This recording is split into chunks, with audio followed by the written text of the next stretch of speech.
నమస్తే, welcome to Telugu రాజ్యం. ప్రస్తుతం మనతో పాటు ఉన్నారు తెలంగాణ ఉద్యమకారులు బక్క జయసింహ్ గారు ఉన్నారు. నమస్కారం. నమస్తే బ్రదర్. బక్క జయసింహ్ గారు, ఇప్పుడు ఎక్కడ చూసినా కూడా ఐబొమ్మ రవి గురించే మాట్లాడుకుంటున్నారు. ఐబొమ్మ వల్ల మేము తీసిన సినిమాలు, మేము బడ్జెట్ పెట్టే సినిమాలు పూర్తిగా పైరసీ అవుతున్నాయి, మేము నష్టాల్లో ఉన్నామని చెప్పేసి కూడా ఏదైతే సినిమా ప్రముఖులు హీరోలు ఉన్నారో వాళ్ళు సజ్జనార్ గారిని కలిసినారు. ప్రెస్ మీట్ లో పక్కన కూడా వాళ్ళు మాట్లాడినారు. ఐబొమ్మ రవి గురించి కూడా మాట్లాడినారు. మీరు కూడా సామాజిక కార్యకర్త కాబట్టి మీకేమనిపించింది? పైరసీ ఉండాలా లేదా? ఒకవేళ ఐబొమ్మ రవిని ఏం చేయాలంటారు? నేను ఐబొమ్మ గురించి నేను మాట్లాడా, ఐబొమ్మ సినిమా గురించి కూడా నేను మాట్లాడా. నాకు అవసరం లేదు ఆ సినిమాల సబ్జెక్ట్, నాకు ఆలోచన లేదు. కానీ ఒక ప్రజల పక్షాన ప్రజలు ఏం ఆలోచిస్తారో, ప్రజలకు ఏదైతే మేలు, ప్రజల హక్కుల గురించి ఏంది అనేది మాత్రం నేను మాట్లాడతాను. సజ్జనార్ గారు ప్రజాసేవకుడు, అంటే ప్రజలు ట్యాక్సులు కడితే వచ్చేది దీంతో ఉంటారు. ఈరోజు నేను ఒక కేసు వేసిన, మొత్తం స్టడీ చేసిన దానిపైన.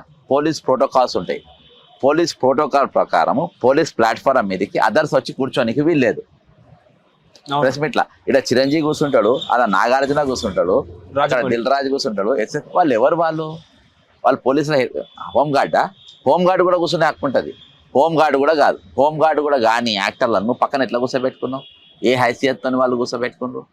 నంబర్ 1. దీని మీద డిసిప్లినరీ యాక్షన్ అనేది కంపల్సరీ ఉండాలి. నేను దీనిపైన మినిస్ట్రీ ఆఫ్ హోమ్ ఎయిర్స్లో కంప్లైంట్ ఇస్తే ఈరోజు మన సెక్రటరియట్కి పంపినారు వాళ్ళు, ఈయన మీద యాక్షన్ తీసుకోవాలని. అంతేకాకుండా డీజీపీ గారికి కూడా ఇచ్చిన. ఎందుకంటే పోలీస్ ప్రోటోకాల్స్ పక్కమైన కూర్చొని ఆయన ఓవర్ యాక్షన్ చేస్తూ ఉంటాడు. ఏదో పెద్దగా డ్యూటీ, అరే నీ డ్యూటీ నువ్వు చేస్తున్నావు భయ్, నీ డ్యూటీ నువ్వు చేస్తున్నావు. వాళ్ళని తీసుకొని వచ్చి ఈరోజు పోలీసుల యొక్క నువ్వు వాళ్ళ గ్రావిటీని ఎందుకు దింపుతావు? వాళ్ళ ప్రెస్టేజ్ ఎందుకు దించుతావు? వాళ్ళకు ఉన్నటువంటి ఏది విలువలను ఎందుకు నువ్వు పక్కన పెడతావు? ఇప్పుడు వాళ్ళ సినిమా యాక్టర్ల ముందు పోలీసులకి ఏమైనా విలువ ఉంటుందా? ఐబొమ్మను పట్టుకున్నది సజ్జనార్ తుపాకి పట్టుకొని గోడ దునికి ఉరికి ఐబొమ్మను పట్టుకున్నారా?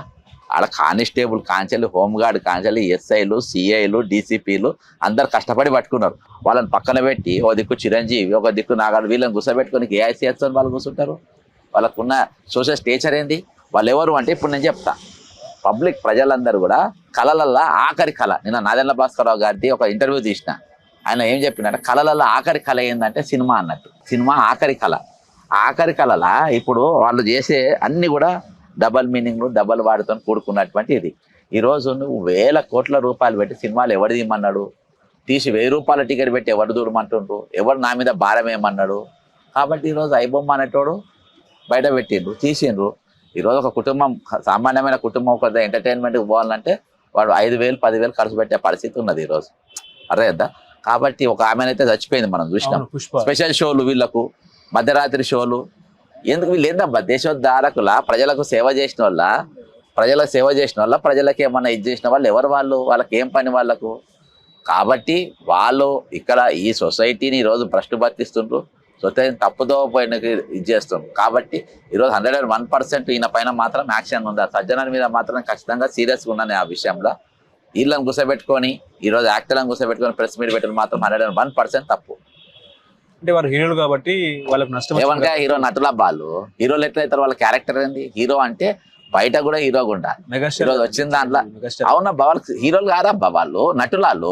సురభి నాటకాలు ఉంటాయి కదా, వేదికల పైన వేసే నటులు, వాళ్ళు యాక్టింగ్ చేస్తారు. ఒక్కొక్కటి 3 సార్లు కొట్టినట్టు, గుద్దినట్టు, ఎగిరినట్టు. అదే అంత పేదోళ్ళకు రాబిన్ హుడ్ సినిమాలు, పేదోళ్ళకు త్యాగాలు చేసినట్టు. అది సినిమా, అది they are not heroes. Hero అయితే పోయి ఒక ఐపీఎస్, అదే సినిమాలో అయితే ఐపీఎస్తో గొడవలు పెట్టుకొని అది చేస్తారు. ఇక్కడ పోయి ఏం చేస్తే పక్కన చేతులు కట్టుకొని కూర్చున్నారు. అరే కొంచెం సిగ్గుండాలి, పోయేటోళ్ళు వీళ్ళకు ఉండాలి. యాక్టర్లకు అరే మేము పోయి ఎట్లా పోవాలి, మాకేం వీళ్ళకి ఏ ఐసీఎత్వం లోపల కూర్చొని ఆ రోజు ఇరక్కపోయిండు సజ్జనార్ గారు. నేను అంత ఈజీగా మొదలు యాక్షన్ లేకుంటే నేను 100% కోర్టుకు పోతా. ఈయన బ్రదర్, ఈయన చట్టం అంటే గౌరవం లేదు. అర్థమైందా? చట్ట ప్రకారం ఏ రోజు కూడా సజ్జనార్ గారు డ్యూటీ చేయలేదు. అబౌదలా ఈయన హీరో గానికి చూస్తాడు. అరే నువ్వు పట్టుకున్న వాళ్ళను చూపించాలి, వాళ్ళని హీరోని చేయాలి. వాళ్ళ హీరోలు వాళ్ళు. ఆయన అచ్చా మీరు పట్టుకున్నది ఏమన్నా పెద్ద సిఎస్ రామకృష్ణారావుది ఇల్లు చూపెట్టిన విల్లా నంబర్ 42, ఆ దొంగలను పట్టుకో. సందీప్ కుమార్ సుల్తానియా అలా బిడ్డ పెళ్ళికి ఒకరిని పెరుగు అడుక్కున్నాడు, ఒకరిని ఐస్ క్రీమ్ అడుక్కున్నాడు. అర్థమైందా? ఒకరిని టెంట్ అడుక్కున్నాడు, ఒకరిని కూరగాయలు అడుక్కున్నాడు, ఒకరిని స్వీట్ అడుక్కున్నాడు. వాస్తవం డిఆర్డిఏలో సిఓలను, జిల్లా పరిషత్ వాళ్ళని పట్టుకో. ఈరోజు 1000 కోట్ల స్కామ్. అసలు అంబాసిడర్, యాంటీ కరప్షన్కి అంబాసిడర్ ఎవరబ్బా? ఏసీబీకి అంబాసిడర్ ఎవరు? ఏసీబీ ఎవరిని అరెస్ట్ చేసింది? ఓటుకు నోట్లు ఎవరిని పట్టుకున్నది? Brand ambassador. ముఖ్యమంత్రి రేవంత్ రెడ్డి గారు యాంటీ కరప్షన్ బ్యూరోకు వాళ్ళ గురించి మాట్లాడను. అరే మీరు అవన్నీ పక్కన పెట్టేసి ఈరోజు ఏమన్నా పెద్ద క్రిమినల్ని పట్టుకున్నట్టు చూపించి వాళ్ళని తీసుకొని వచ్చి వాళ్ళ మీద ప్రెస్ మీట్ పెట్టడం బ్రదర్ నాకు చాలా బాధ అనిపించింది. ఎందుకంటే నువ్వు పోలీసులను వెనకరీలో పెట్టి పక్కన కూర్చోబెట్టి వాళ్ళ మూలకు కూర్చున్నారు వాళ్ళు. ఈ పక్కన ఈ లఫంగాలను కూర్చోబెట్టుకొని వాళ్ళని దేనికి వాళ్ళు దేనికి పనికిస్తారు ఈ సొసైటీలో? వాళ్ళకున్న పర్సనల్ క్యారెక్టర్ ఏంది? వాళ్ళ క్యారెక్టర్ ఏందబ్బా? వాళ్ళ పర్సనల్ లైఫ్ మాట్లాడితే బస్తారు ఎవడన్నా ఊరేసుకొని రావాలి. కాబట్టి నేను ఆ లోపల మాట్లాడాల్సిన అవసరం లేదు. మీకు ఎవరు ఐపీఎస్ ఆఫీసర్, నువ్వు చీప్గా బిహేవ్ చేయొద్దు. నువ్వు నేను ఏం చేసినా ముద్ర వేసినట్టే, అర్థమైందా? నేను మనుషులను తీసుకుపోయి ఏది ఎన్కౌంటర్లో నేను చంపినా కాబట్టి నాకు భయపడతారు అని అంటే తప్పది, అర్థమైందా? ప్రతి దగ్గర ఒక ప్రశ్నించేటోడు ఉంటాడు. నాకు ఐబొమ్మ గురించి సినిమాల గురించి నాకు అవసరం లేదబ్బా. పోలీసు విలువలు తగ్గిపోయిన తెలంగాణలో, పోలీసు విలువలు తగ్గించిండ్రు, పోలీసు ప్రోటోకాల్ను దారి తప్పిండ్రు, పోలీసు కూర్చోవాల్సిన జాగాలో ఈరోజు నటులను కూర్చోబెట్టి ఈరోజు ప్రెస్ మీట్ చేసి నేను దీన్ని తప్పు పడుతున్నా అంటే ఆ ఆలోచన తీసుకొని ఇవాళ సి కళ్యాణ్ అంటే ఏమన్నా విన్నావా? రవిని తీసుకుపోయి ఎన్కౌంటర్ చేయాలి అన్నారు. అవును, అర్థమైందా? ఈ అలసు ఎవరిచ్చింది ఈ అలుసు? సజ్జన్నర్ ఇచ్చింది ఆ అలుసు. ఎందుకంటే నేను ఎన్కౌంటర్లు చేస్తారు కదా తెల్లారి, కాబట్టి అలసి ఇచ్చిండ్రు, అర్థమైందా?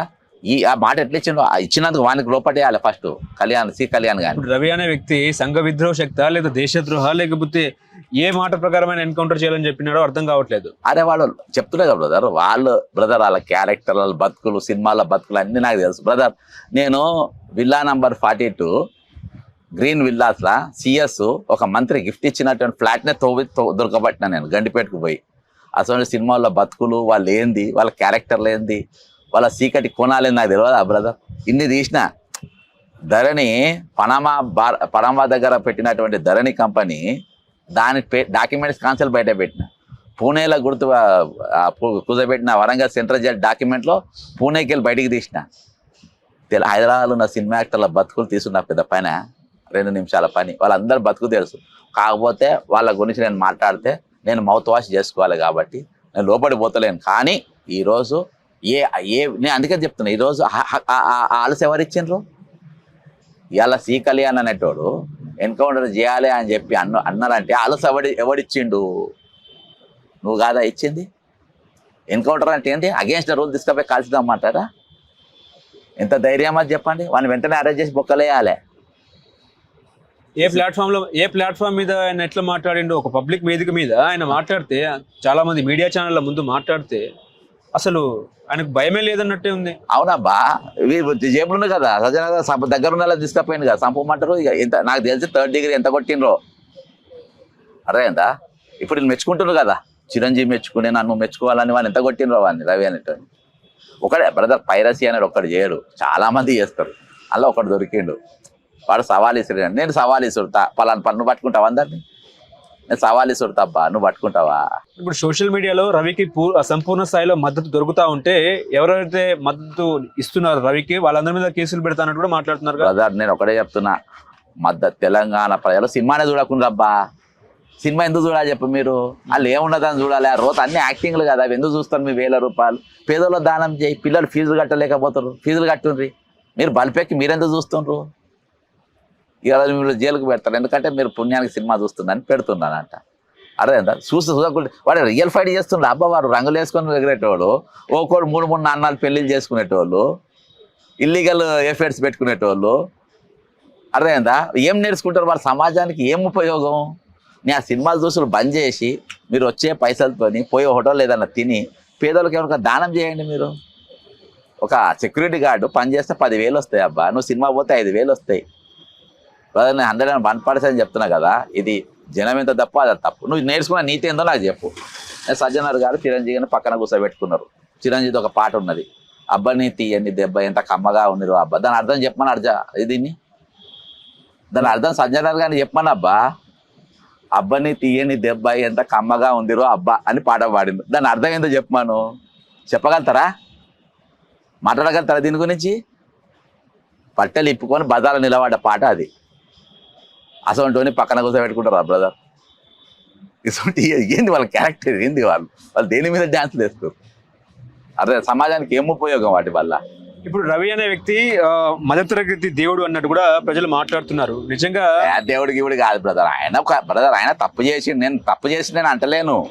101% చట్టానికి విరుద్ధంగా ఎవరు ఏది చేసినా తప్పే. అర్థమైందా? ఆయన కింగు బొంగు అంతలేను. చట్టం ఏం చెప్పినా చట్టం ప్రకారం చేయి.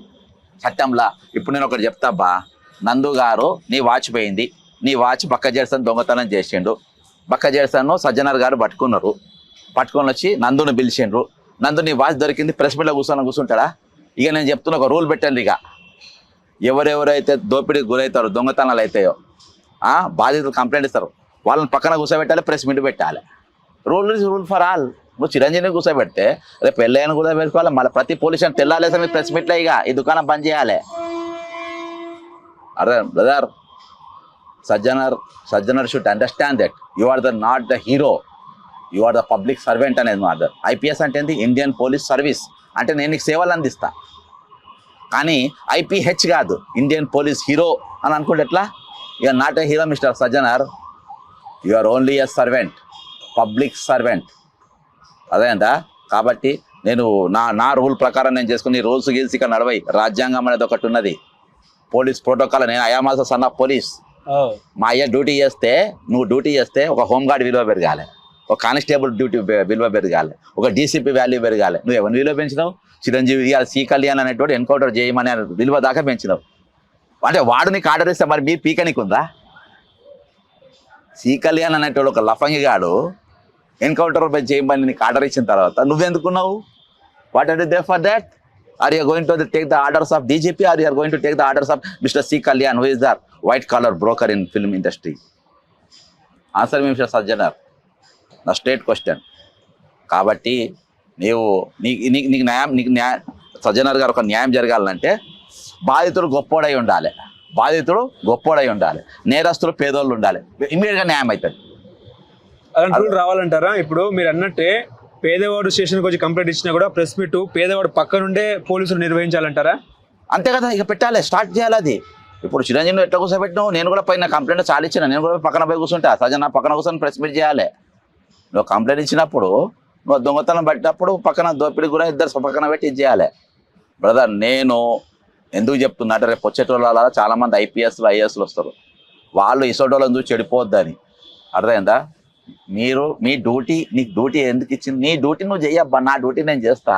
నీ డ్యూటీ నువ్వు వదిలేసి ఇవాళ ఆ స్థాయికి సి కళ్యాణ్ ఆ స్టేట్మెంట్ నీ కారకుడు సజ్జనరే.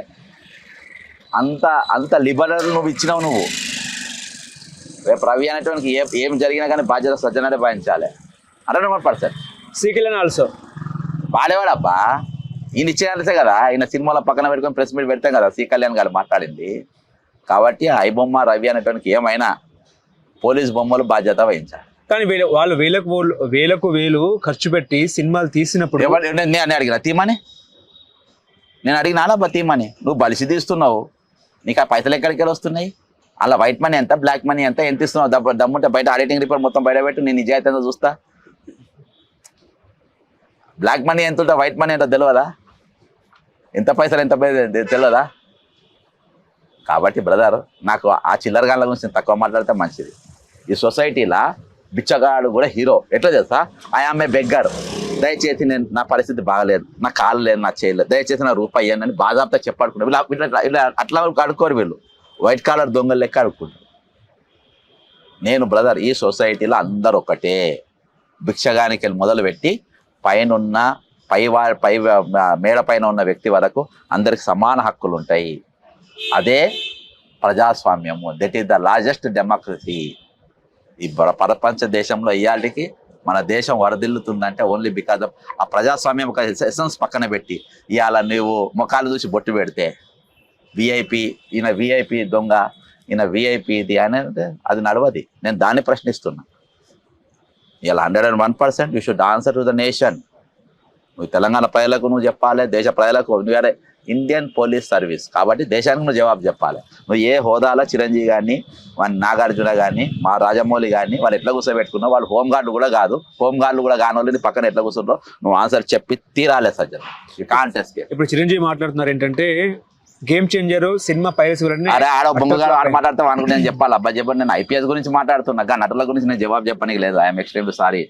మిస్టర్ నందుబాయ్. చిరంజీవి సినిమా చూడరా? అరే నేను వాళ్ళ మన పైసలు ఇచ్చి చూస్తావా పుణ్యాలు కాపా, నేను డాన్స్ ఏమంటే వేయాలి, నాకు వాళ్ళు డాన్స్ నచ్చితే నేను చూస్తాను, పైసలు ఇచ్చి మీరు నాగార్జున సినిమా చూస్తాను. చూడరా? బ్రదర్ నేను అందరు సినిమాలు చూస్తా, నేను ఫ్రీగా చూస్తున్నానా, పైసలు వేస్తే చూస్తున్నా, కానీ నా వాళ్ళ గురించి చేయడానికి లేదు కదా.